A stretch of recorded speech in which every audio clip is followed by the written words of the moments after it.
समप्रभाय सूर्यकोटि समप्रभ निर्विघ्ने कुरु मे देव सर्वकार्येषु सर्वदा। इस अमेरिका की यात्रा पर, यूएस की यात्रा पर इतना आनंद आया मुझे। आज मैं एयरपोर्ट पे हूँ और एयरपोर्ट पे से शिकागो एयरपोर्ट से अब मैं जा रहा हूँ आगे की यात्रा पे। तो जो अमेरिका की यात्रा, यूएस की यात्रा है, बड़ी सुंदर और बड़ी अद्भुत हुई है। सबसे पहले मैं जब कैलिफोर्निया पहुँचा वहाँ पर या उसको इतने युवाओं से मिलना हुआ इस यात्रा में, आके लग रहा है कि अगर हम लोग कॉन्टिन्यूस अपने इस कार्य को करते रहेंगे तो निश्चित कहीं ना कहीं तो नया बीजारोपण होगा ही होगा। चरे वेती ये चलते रहना ही जीवन का परम चरम लक्ष्य है। जब मैं कैलिफोर्निया पहुंचा वहाँ सुंदर श्री कृष्ण कथा हुई, वहाँ बहुत आनंद आया। उसके बाद में मैं पहुँच गया सियाटल, और सियाटल में तमाम युवा बच्चों से मिलना हुआ।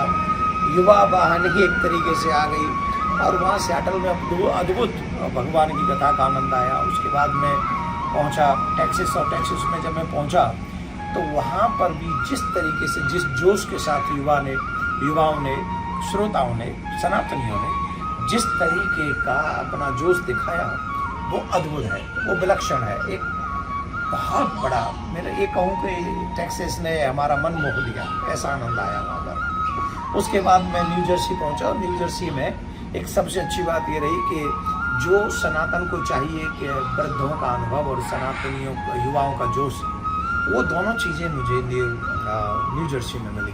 और बहुत कुछ नए लोगों से मिलना भी हुआ और उन्होंने बहुत कुछ सीखा और मुझे भी सिखाया। उसके बाद अभी इस कथा में मैं था शिकागो, और शिकागो में भी एक नई टीम, एक नई ऊर्जा, एक नई एनर्जी हनुमान मंदिर में जब मैं कथा कर रहा था, आज पूरी हो गई है। और इसीलिए कह रहा हूँ कि आज यूएस की यात्रा पूरी हो गई है। और जब मैं शिकागो में पहुंचा और यहाँ तमाम आईटी इंजीनियर्स, वो उनके परिवार, उनके छोटे छोटे बच्चे, कितना अच्छा लगता है जब छोटे छोटे बच्चे बोलते जय श्री राम, राधे राधे बोलना पड़ेगा, और इतने जोर से बोलते थे, इतना आनंद आता था कि मैं उसे एक्सप्लेन नहीं कर सकता कि मैंने यहाँ क्या पाया है, उसका क्या अनुभव हुआ है। निश्चित कोई भी यात्रा जब प्रारंभ होती है तो वो एक दिन यात्रा पूरी होती है, पर जितनी जगह पर भी मैं गया हूँ, जिन जिन लोगों ने इस कथा को सुना है, आप जुड़े रहिए पूरे सोशल मीडिया के माध्यम से, चैनलों के माध्यम से, सनातन को आगे बढ़ाने के लिए। It's not only for 7 days, every day routine होना चाहिए हमारा कि हम जुड़े रहें एक दूसरे के साथ में, और इस श्रृंखला को इतनी बड़ी बना दें कि जब हमारे बच्चे युवा हों तो उनके भी दिमाग में ये सारा दृश्य, ये बहुत अद्भुत कथाएं उनके दिमाग में चलती रहें, हृदय में चलती रहें, और वो भी उसी पद चिन्हों पर चलते रहें। चाहे ये यात्रा पूरी हो रही, पर नेक्स्ट टाइम फिर आऊँगा और फिर आकर यही अलग, यही सनातन का कार्य हम करेंगे। तब तक आपसे एक ही निवेदन है, जब भी वृंदावन आएँ, भारत आएँ, प्रिया कांजू के मंदिर आएँ, ठाकुर जी के दर्शन करें, भारत की मिट्टी को नमन करें। और जब मैं यहाँ आऊँ तो आप लोग बढ़ चढ़कर ऐसे ही अपना समय, अनमोल समय है यहाँ, सबसे बड़ी अगर कोई कीमती वस्तु है तो उसका नाम है समय।